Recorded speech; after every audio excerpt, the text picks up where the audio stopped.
এই প্রচণ্ড গরমে আমার মতো কি আপনাদেরও দুধ কেটে যাচ্ছে? এই কেটে যাওয়া দুধ দিয়ে কি করবেন ভেবে পাচ্ছেন না। অনেকে হয়তোবা এই কেটে যাওয়া দুধটা ফেলেই দিচ্ছেন। তাদের জন্যই আজকের ভিডিওটা। আসসালামু আলাইকুম, সবাইকে স্বাগত জানাচ্ছি আজকের এপিসোড দেখার জন্য।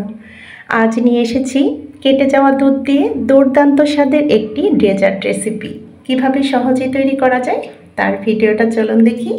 সবার প্রথম 1 লিটার দুধ কেটে গিয়েছিল, সেটা ভালোভাবে কেটে নেবেন। হালকা কেটে গেলে আমরা লেবুর রস দিয়েও ছানা কেটে নিতে পারি। তারপর 3টা এলাচ ফাটিয়ে দিয়েছি, হাফ কাপ পরিমাণ চিনি দিয়ে ভালোভাবে জাল করে নিচ্ছি। আপনারা চিনিটা কমিয়ে বাড়িয়ে দিতে পারেন পছন্দ অনুসারে। এবার 2টো ডিম ফেটিয়ে নিচ্ছি, দেখতে পাচ্ছেন। 2 টেবিল চামচ পরিমাণ চিনি দিয়ে একটা কাঁটা চামচের সাহায্যে ভালোভাবে ফেটিয়ে নিয়ে চুলার আগুনটা মিডিয়াম টু লো ফ্লেমে রেখে এবার ফেটানো ডিমটা উপর থেকে সুতোর মতো করে আস্তে আস্তে ঢেলে দেব। চুলার আগুনটা কী অবস্থায় আছে আপনারা দেখেই বুঝতে পারছেন। এই পর্যায়ে একদম মিডিয়াম টু লো ফ্লেমে রেখে আমরা এই ডিমটা ঢালবো। ডিম সবটুকু ঢালার পর 30 সেকেন্ড অপেক্ষা করব। এখন একটা চামচের সাহায্যে আমরা আলতোভাবে নাড়াচাড়া করে নিচ্ছি। এইভাবে করলে হয় কি, খুব সুন্দর একটা আস্তরণ পড়ে, একদম লাচ্চা সেমাইয়ের মতো খেতে দুর্দান্ত স্বাদের হয়। মেহমান বসিয়ে রেখে এই রেসিপিটা চটজলদি করা যায়। এইবার দেখতে পাচ্ছেন 2 টেবিল চামচ পরিমাণ গুঁড়ো দুধ নিয়েছি। এখানে ফেটানো যে জাল করা দুধ থেকে নিয়ে একটা লিকুইড তৈরি করে সমস্তটুকু ঢেলে দিয়েছি। এটা দিলেও দ্বিগুণ স্বাদ বেড়ে যায়।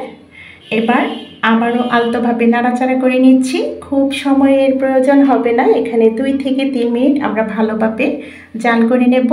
2 থেকে 3 মিনিট পর চুলার আগুনটা বন্ধ করে দেব। এই পর্যায়ে চুলার আগুন বন্ধ করে দিয়েছি। আলহামদুলিল্লাহ, কেটে যাওয়া দুধ দিয়ে দুর্দান্ত স্বাদের ডেজার্ট রেসিপিটা হয়ে গেছে। এবার আমি সার্ভিং বাটিতে সার্ভ করে দেখিয়ে দিচ্ছি। আশা করি আজকের রেসিপি দেখার পর কেটে যাওয়া দুধগুলো আর ফেলে দিবেন না। চটজলদি এই সুস্বাদু ডেজার্ট রেসিপিটি তৈরি করে নেবেন। এলাচগুলো আমি ফেলে দিচ্ছি, দেখতে পাচ্ছেন, এটা মুখে পড়লে কিন্তু বাজে লাগে। এবার আমি কিছু কিশমিশ ও চেরি ফল দিয়ে গার্নিশিং করে দেব।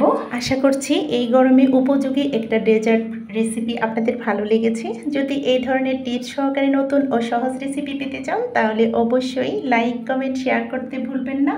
চ্যানেলটাকে সাবস্ক্রাইব করার বিশেষ অনুরোধ রইল। এবার কিন্তু এটা নর্মাল ফ্রিজে রেখে ঠান্ডা করে পরিবেশন করতে পারেন।